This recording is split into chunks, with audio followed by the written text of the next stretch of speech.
Hello everyone, I'm Hilary Chin. Thank you all so much for coming and watching my YouTube channel. Today I want to share with you some wonderful updates that we have at the back offices of OnPassive, founders and affiliates, and also customers. So today, please, I want to plead with you to share this video as far as you can.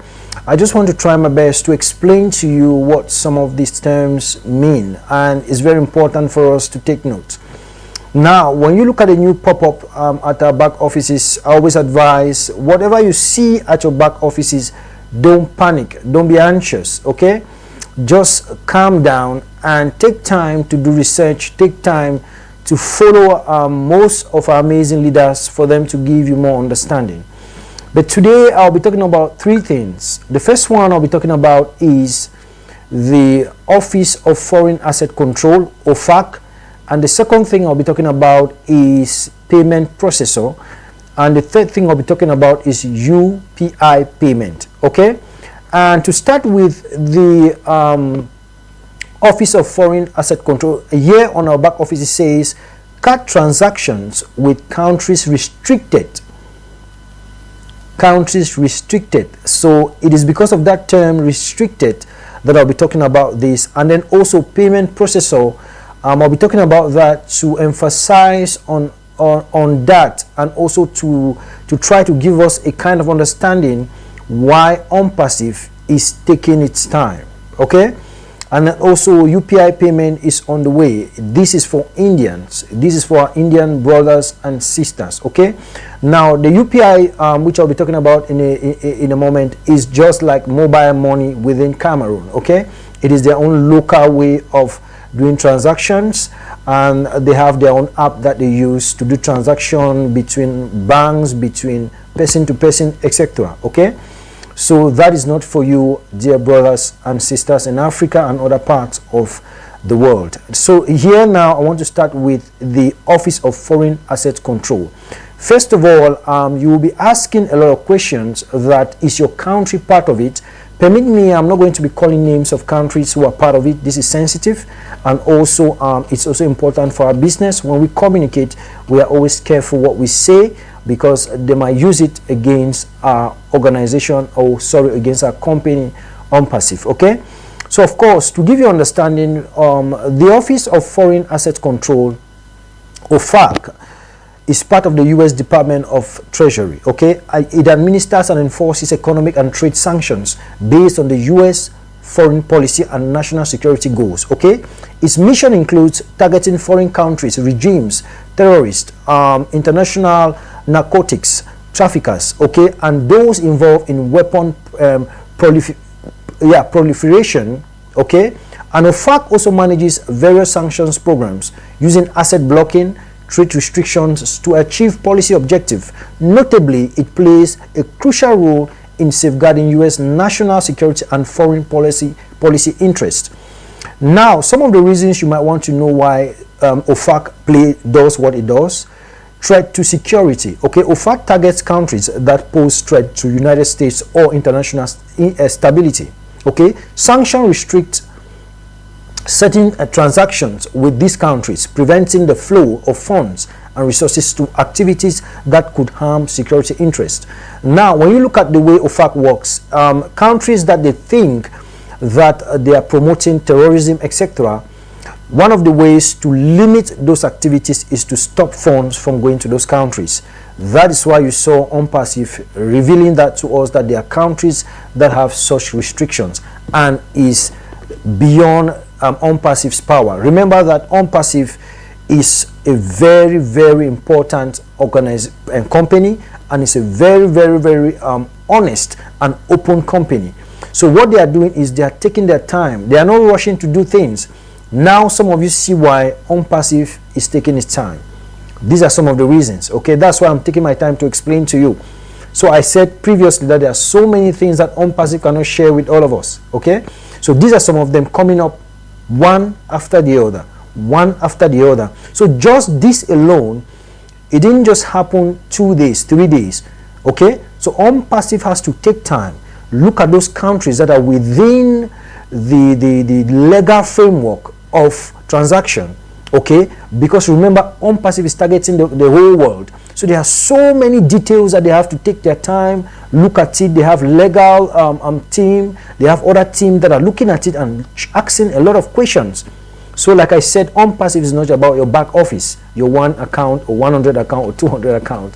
Okay, it's about global to global target, and all this OnPassive is doing this for you and I, our safety. That we see OFAC is specific reasons like sanctions can be imposed for various reasons, including human rights abuses. Countries involved in human rights violations may face sanctions. Nuclear proliferation, nations pursuing nuclear weapons development may be targeted as well. Okay, and also military aggression. Your countries engaged in aggressive actions may be subject to sanctions as well. Dynamic programs. OFAC's programs are dynamic, adapting to changing circumstances. This means that if your country is not there now, in the future they might be involved in some of these things I've listed, then they'll be part of it, then they'll be restricted. Okay, it's crucial to stay informed about the latest restrictions and check OFAC's website regularly. Dear OnPassivians, these are some of the reasons why I always tell us we should do research, we should spend time online, look at things, research. Now that we have some of this information, we have to research, we have to know about these things. Why? Because like I said in my previous video, many customers will be coming in. It's good that when they come in, then we can break this in smaller parts and explain to them. Ash and his team cannot do everything for us.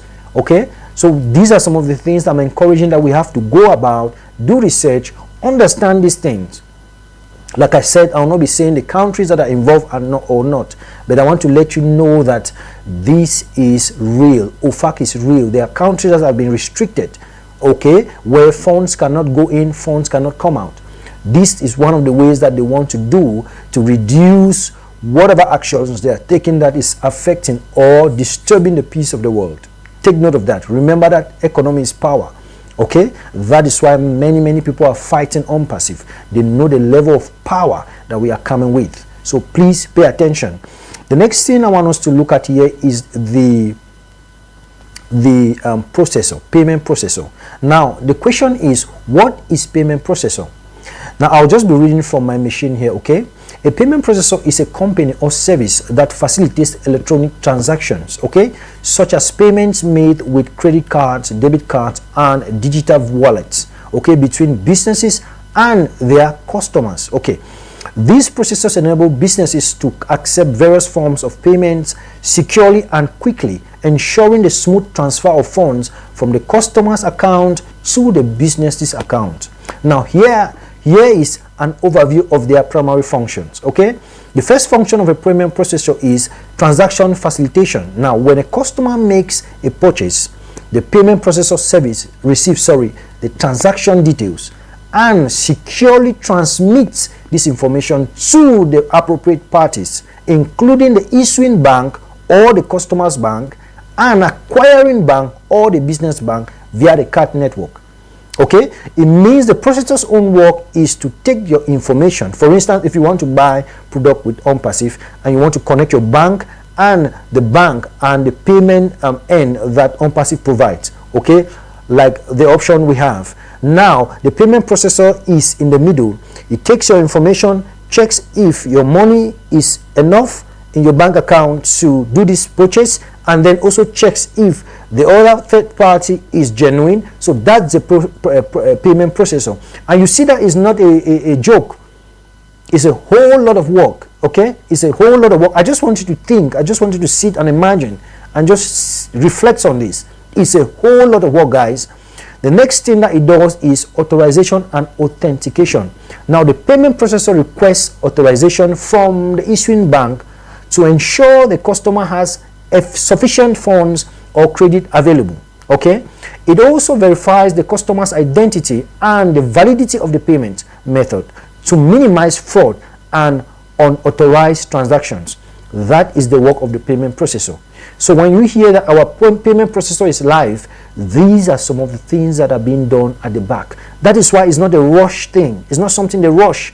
I kept telling you, right? OnPassive is not one small app. It's not one small software that they are building. No, it's a whole lot of, it's so huge.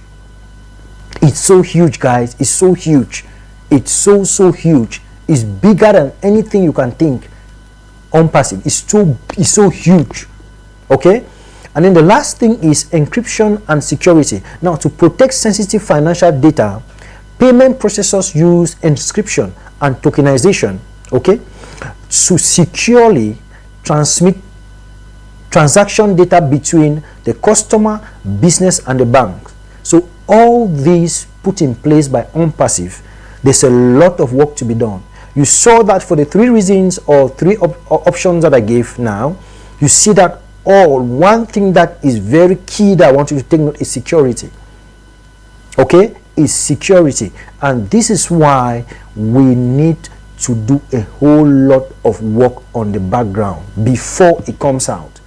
So please, guys, I want you to understand these things detailedly for you to sleep and reflect and say, okay, some of you think that OnPassive is just one small app that people just buy $2, $3 and they move money. No, no, guys, this is important. When payment processors start coming in this huge amount, in this huge capacity, then you know that we are building something that is crazy, guys. It's crazy. The words cannot explain.